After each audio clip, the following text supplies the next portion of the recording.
Well, you know, there is what we call Boma's draft, whereby, you know, the executive was expanded. And right now, you know, before Parliament, there has come a bill seeking to do that.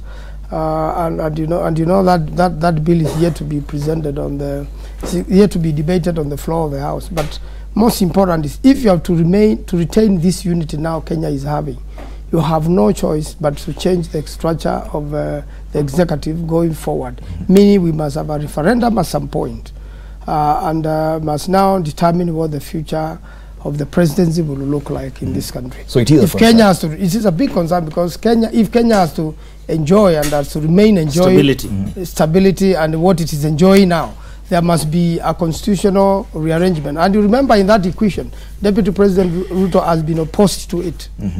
And that's part of what is causing all these jitters, because the moment the country goes into a referendum, it is very clear that even in Jubilee, it is a coalition. And the becoming of President of Kenya, of DP Ruto, is largely dependent on Uhuru Kenyatta's vote or support.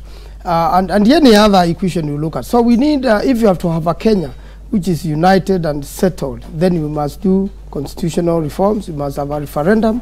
It is already, you know, constitutionally, the time frame is right. It is a question of how do we raise the resources and when. Okay, but Nyoro, it would be interesting to hear your views about this particular headline, the fact that there are concerns that the reforms could actually trigger another introduction of a new term for President Kenyatta. Fred, I think Mudavadi should not hide under the shadow of President Kenyatta to say what he wants. If they want constitutional change, let them not hide under President Kenyatta wanting this or that.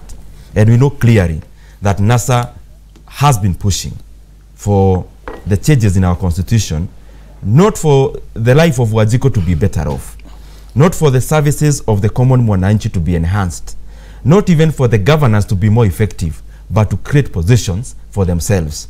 Because there are so many up there, and I've said we already know one person has the gravitas. There are so many around whatever principles that they want to create positions for themselves.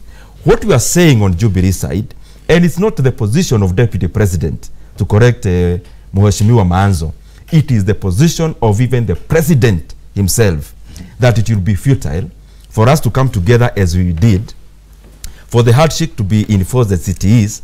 Then we decide again into the same politics that led us or brought us to the platform of handshake.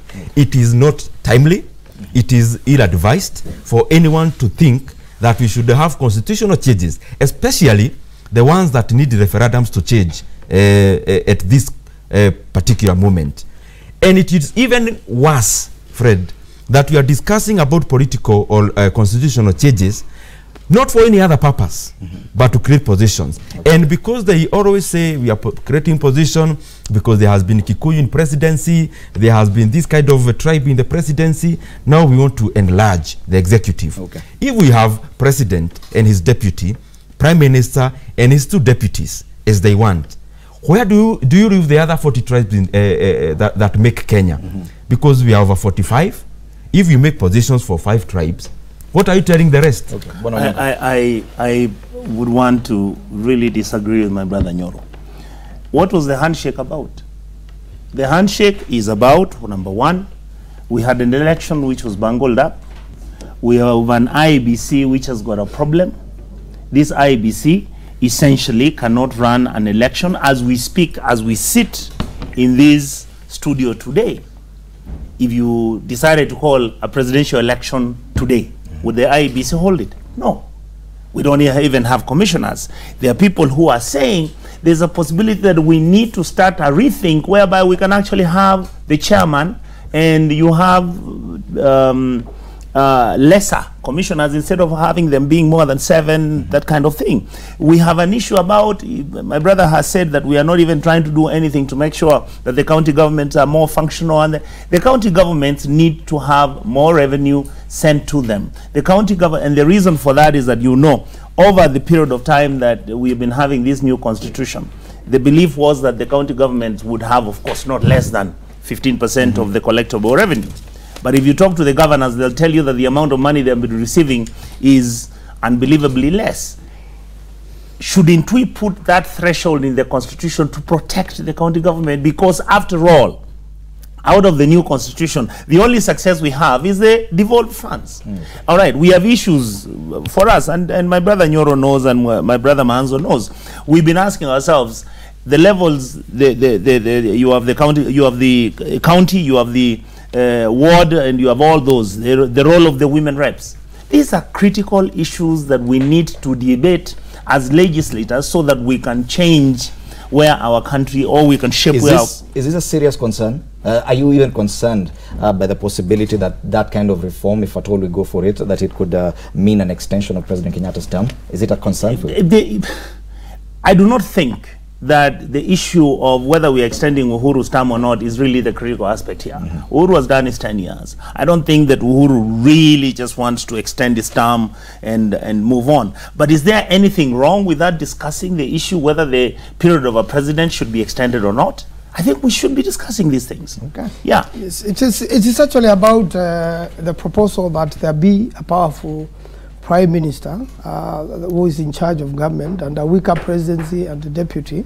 That's what is the thinking of the Honorable Mudavadi. But again, it is subject to the people of Kenya to decide. A referendum. It is the people who will decide whether they want a referendum whereby there is a possibility of now President Uhuru becoming Prime Minister. It depends on the people, and that's why we are saying constitutional reforms are important. That's why we are saying, for you to maintain the climate of the handshake, you must change the constitution. You will not enjoy the climate of the handshake forever. I think it's not entirely wrong to think about constitutional change.